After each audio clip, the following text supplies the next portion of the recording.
ابھی کچھ وقت قبل ایک انتہائی غمناک خبر موصول ہوئی کہ حضرت شیخ الحدیث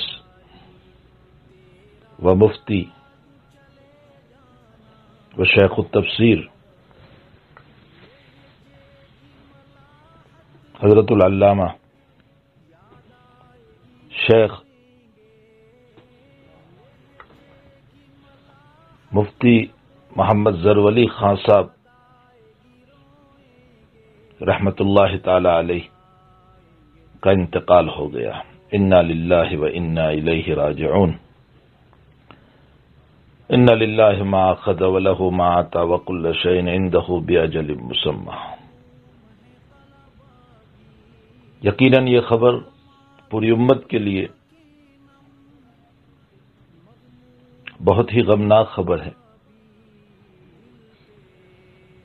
اگرچہ یہ راستہ ہر ایک کو پار کرنا ہے، الموت جسر یصل الحبیب الی الحبیب، موت ایک پل ہے جس کے ذریعے سے ایک محب اپنے محبوب تک پہنچتا ہے۔ تو یہ راستہ تو دنیا میں آنے والے ہر فرد کو پار کرنا ہی ہے، لیکن کچھ اللہ کے بندے وہ ہوتے ہیں کہ جن کے جانے پر پوری امت کو صدمہ ہوتا ہے، اس لیے کہ وہ امت کے مصلح، وہ قرآن علوم کے حامل، وہ علوم نبویہ کے حامل، اور امت کے خیر خواہ و غمخوار اور امت کے لیے رونے والے ہوتے ہیں۔ ان کی زندگی ستودہ صفات ہوتی ہے، ان کی آنکھیں امت کے غموم پر نم ہوا کرتی ہے۔ موت العالم موت العالم بہت مشہور ہے،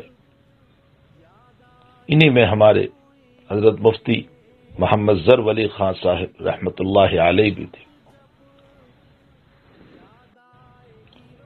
بخاری شریف کا ایک مضبوط درس آپ کے وہاں ہوتا تھا،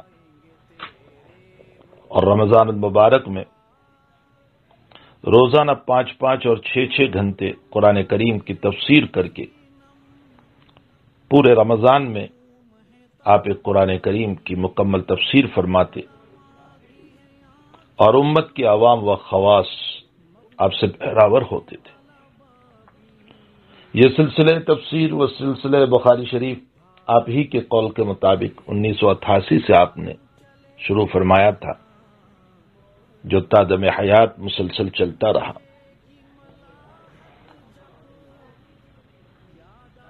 آپ علم فقہ میں بہت مضبوط، فقہائے احناف کی کتابوں پر بڑی گہری نظر اور ہر بات کو قرآن و حدیث اور اپنے اکابر فقہا کی عبارات سے مستند کرنا اور پیش کرنا، یہ آپ کا ایک خاص سیوا اور طریقہ تھا۔ آپ جب کوئی گفتگو فرماتے تو اس پر کتاب و سنت کی روشنی میں ضرور دلیل پیش فرماتے۔ آپ کو اکابر دیوبند سے ایک عاشقانہ درجہ حاصل تھا۔ آپ خاص کر کے علامہ انور شاہ صاحب کشمیری رحمۃ اللہ علیہ کا نام بہت ہی اکرام کے ساتھ اور ان کو زمانے کا امام کہہ کر یاد کرتے تھے،